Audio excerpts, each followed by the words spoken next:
والحمد لله رب العالمين. إن الله وملائكته يصلون على النبي يا أيها الذين آمنوا صلوا عليه وسلموا تسليما. اللهم صل على سيدنا ومولانا محمد وعلى آل سيدنا ومولانا محمد وبارك وسلم عليه. صلاة وسلام عليك يا سيدي يا رسول الله وعلى آلك واصحابك يا حبیب اللہ. حاضرین کرام، سامعین ذی وقار، آج ہم مدثر بھائی کے گھر پر محفل ذکر قرآن، محفل ذکر رسول صلی اللہ تعالیٰ علیہ وسلم کے لیے حاضر ہوئے ہیں. دعا ہے کہ اللہ تعالیٰ اہل خانہ کا یہ محفل سجانا اور ہم سب کا حاضر ہونا اپنی بارگاہ ربوبیت میں قبول و مقبول فرمائے. آج مدثر بھائی کے والد صاحب کی شاید برسی بھی ہے. اچھا، اس سال ثواب کی محفل بھی ہے ماشاءاللہ، اور ان کی سسٹر کی شادی بھی ہے. اللہ تعالیٰ ان کا یہ محفل کرانا اپنی بارگاہ میں قبول و مقبول فرمائے. سامعین ذی وقار، اللہ تبارک و تعالیٰ نے اپنے پیارے کلام قرآن مجید فرقان کے حمید کے اندر جہاں اپنی عبادات کرنے کا حکم ارشاد فرمایا، ساتھ ہی وہیں پر اپنے والدین سے حسن سلوک کرنے کا حکم ارشاد فرمایا. اور قرآن مجید فرقان حمید کی سورہ بنی اسرائیل کے اندر بڑی تفصیل کے ساتھ اللہ تبارک و تعالیٰ نے اپنے ماں باپ سے حسن سلوک کرنے کا حکم ارشاد فرمایا.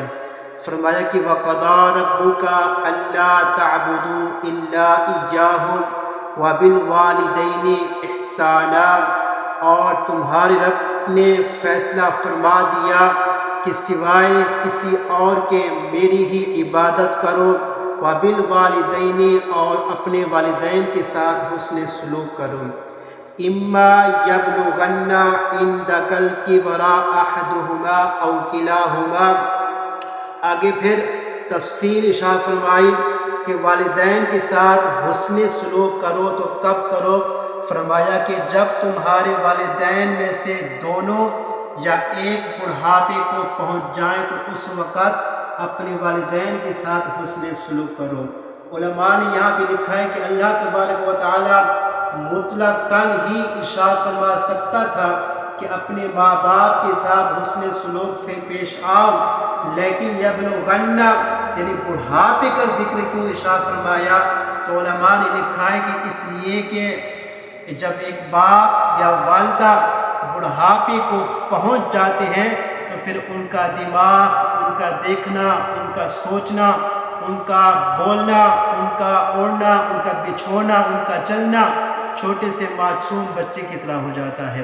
جس طرح چھوٹا سا معصوم بچہ بچپن کے اندر جو غلطیاں کرتا ہے تو باپ والدین جو ہے مسکرا دیتے ہیں، لیکن وہی اولاد جب بڑی ہو جاتی ہے اور جب ماں باپ بڑھاپے کو پہنچ جاتے ہیں، اگر ان سے کوئی بچوں جیسے حرکتیں ہو جاتی ہیں تو نعوذ باللہ دیکھنے میں آتا ہے کہ اولاد جو ہے وہ جھڑکتی ہے، ان سے اف تک کہتی ہے. تو اللہ تبارک و تعالیٰ نے ارشاد فرمایا کہ تم نے اپنے والدین کے ساتھ حسن سلوک کے ساتھ پیش آنا ہے جب وہ بڑھاپے کو پہنچ چکے ہوں. پھر آگے فرمایا اف ولا تنہرہما، جب وہ بڑھاپے کو پہنچ چکے ہوں تو انہیں ان کے سامنے تم نے اف نہیں کرنا، انہیں جھڑکنا بھی نہیں ہے.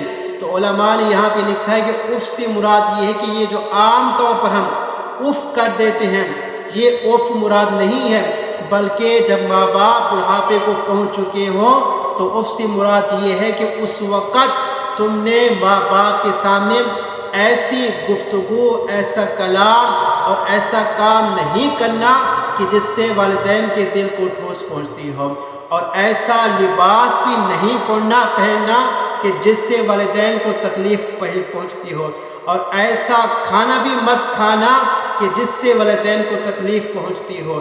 آگے پھر فرمایا وَقُلْ لَهُمَا قَوْلًا كَرِيمًا، بلکہ والدین کے ساتھ حسن سلوک کا عمل یہ ہے کہ ان سے نرمی کے ساتھ، ادب کے ساتھ، پیار کے ساتھ بات کرنا، بلکہ بہت ہی پیار سے بات کرنا۔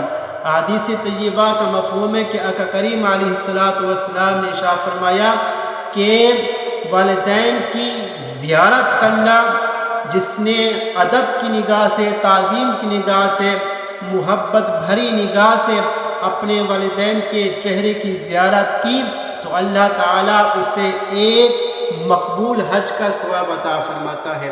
ایک صحابی رسول صلی اللہ علیہ وسلم کھڑے ہوئے عرض کی یا رسول اللہ صلی اللہ علیہ وسلم، آقا اگر کسی نے اپنے والدین کی زیارت اس حال میں کی کہ ایک سے بڑھ کر 100 مرتبہ زیارت کی تو پھر کیا اس کا اجر ہے؟ تو آقا کریم علیہ السلام نے ارشاد فرمایا کہ بے شک جب کوئی میرا امتی اپنے والدین کی زیارت ادب کی نگاہ سے، تعظیم کی نگاہ سے کرے گا تو اللہ تعالیٰ اسے مقبول 100 حج کا ثواب عطا فرمائے گا۔ آج ہم ایک دوسرے سے حج کرنے کی دعائیں تو کرتے رہتے ہیں، درخواست کرتے رہتے ہیں، کبھی دوستوں سے، کبھی بھائیوں سے، کبھی ائمہ کرام سے، کبھی علماء سے، کبھی کسی اور سے، تو لیکن اللہ تبارک و تعالیٰ نے آقا کریم علیہ السلام کی بات و فعل حج کو جو مبرہ، جو مقبول حج ہے وہ والدین کی زیارت کے اوپر ڈال دیا ہے۔ اور اسی طریقے سے جنت کو دیکھا جائے تو جنت کہاں ہے، کتنی بڑی ہے۔ حدیث طیبہ کا مفہوم ہے کہ یہ دنیا جتنی بھی ہے آج، جہاں سے دنیا زمین شروع ہوتی ہے اور جہاں پہ ختم ہوتی ہے، دائیں بائیں، مشرق شمال جنوب وغیرہ، تو فرمایا کہ اس دنیا کو اگر جنت میں ڈالا جائے تو پھر یہ اتنی دنیا ہوگی، جنت میں کتنی جگہ گھیر لے گی۔ فرمایا کہ جتنا سوئی کے اندر ایک دانہ ہوتا ہے، جتنا سوئی کا ایک ڈاکہ ہوتا ہے، تو جنت کو بھی اللہ تبارک و تعالیٰ نے ماں باپ کے قدموں کے نیچے ڈال دیا ہے۔ ایک صحابی رسول صلی اللہ علیہ وسلم حاضر ہوئے، عرض کی یا رسول اللہ صلی اللہ علیہ وسلم، آقا میں نے منت مانگی ہے کہ اگر میرا فلاں کام ہو جائے گا تو پھر میں عرش کے پائے کو چھو لوں گا، ہاتھ لگاؤں گا۔ یا رسول اللہ صلی اللہ علیہ وسلم، آقا میرا فلاں کام تو ہو چکا ہے لیکن اب میں عرش کہاں سے لاؤں، اس کے پائے کو کیسے چھوؤں؟ تو آقا کریم علیہ السلام نے ارشاد فرمایا کیا تمہارے والدین حیات ہیں؟ تو عرض کی یا رسول اللہ صلی اللہ علیہ وسلم، آقا میرے والدین انتقال کر چکے ہیں جب میں چھوٹا تھا، میرے بچپن کے اندر ہی۔ تو آقا کریم علیہ السلام نے فرمایا کیا تم نے اپنے والدین کی قبور کو دیکھا ہے، قبروں کو دیکھا ہے؟ پھر عرض کی یا رسول اللہ صلی اللہ علیہ وسلم، آقا میں نے اپنے والدین کی قبروں کو نہیں دیکھا، کہاں ہے معلوم نہیں ہے۔ تو آقا کریم علیہ السلام نے پھر حکم فرمایا کہ اے نوجوان، اے شخص، فلاں بیابان میں جاؤ، کسی ٹیلی کے اوپر جا کر 2 قبریں بناؤ، سیدھی جانب والد کی قبر بنانا اور الٹی جانب والدہ کی قبر بنانا۔ جب یہ عمل کر لینا تو پھر باپ کی قبر کو سرہانے سے بوسہ دینا اور ماں کی قبر کو پاؤں کی طرف سے بوسہ دینا۔ تمہارا یہ قبریں بنانا، تمہارا یہ بوسہ دینا ایسے ہوگا کہ جیسے تم نے عرش کے پائے کو چھو لیا ہے۔ تو یہ والدین کی بڑی عظمت اور بڑا مقام ہے، لیکن آج ہم شیطانی وسوسوں میں آ کر نعوذ باللہ اپنے والدین سے اختلاف کر بیٹھتے ہیں۔ علماء نے لکھا ہے کہ اختلاف ہر ایک کا برحق ہے۔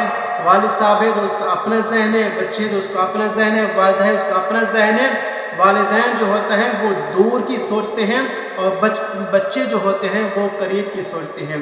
اس لیے بسا اوقات والدین سے کسی بات پر اختلاف ہو سکتا ہے، لیکن ہم اس پر علماء نے فرمایا کہ علماء فرماتے ہیں کہ اولاد کو چاہیے کہ وہاں پر درگزر سے کام لیں، اور وہاں زیادہ اگر کوئی شور شرابہ ہے، وہاں معاملات سلجھ نہیں رہے، تو اولاد کو چاہیے کہ وہاں پر خاموشی اختیار کریں۔ اور یہاں پر علماء نے یہ بھی لکھا ہے کہ جہاں اپنے بچوں کی تربیت کرنا ماں باپ پر لازم ہے ادب کرنا سکھانا واجب ہے، لازم ہے، ان کی تربیت کرنا لازم اور واجب ہے۔ تو فرمایا کہ جس طرح اولاد کی تربیت کس طرح کرنی چاہیے، ایک بزرگ فرماتے ہیں کہ جب ایک کمبھار جب کوئی برتن بناتا ہے تو وہ چکی کے اندر ہاتھ رکھ لیتا ہے کہ جب وہ جیسے چاہے اسے گلاس بنانا چاہے، مٹی کا برتن بنانا چاہے، پیالہ بنانا چاہے یا کوئی اور چیز مٹی کا بنانا چاہے تو ہاتھ جب تک قائم رہتا ہے اس کے اندر تو وہ موجود رہتا ہے۔ جیسے ہی ہاتھ ہٹا لیتا ہے کمبھار وغیرہ مٹی کے برتن بنانے والا تو پھر اس کے بعد مٹی جو ہے وہ پک جاتی ہے، پھر اس کے بعد دوبارہ وہ جس طرح گھمانا چاہے گھما نہیں سکتا۔ تو علماء فرماتے ہیں، وہ بزرگ فرماتے ہیں کہ ٹھیک اسی طرح اگر اپنے بچوں کی تربیت کرنا ہے تو پھر بچوں کی تربیت کرنے کا ایک وقت ہے اور وہ ہے ان کے بالغ ہونے سے پہلے تک۔ بچوں کو اگر اچھا بنانا چاہتے ہیں تو بالغ ہونے سے پہلے انہیں جس طرف آپ موڑنا چاہیں گے، جس طرف آپ انہیں لے جانا چاہیں گے وہ مڑ جائیں گے، چل جائیں گے۔ لیکن جب وہ بلوغت کو پہنچ جاتے ہیں، بالغ ہو جاتے ہیں تو پھر اس کے بعد بچے جو ہے، اولاد جو ہے وہ ماں باپ کی نافرمان ہو جاتے ہیں بسا اوقات اور ماں باپ کا کہنا نہیں مانتے۔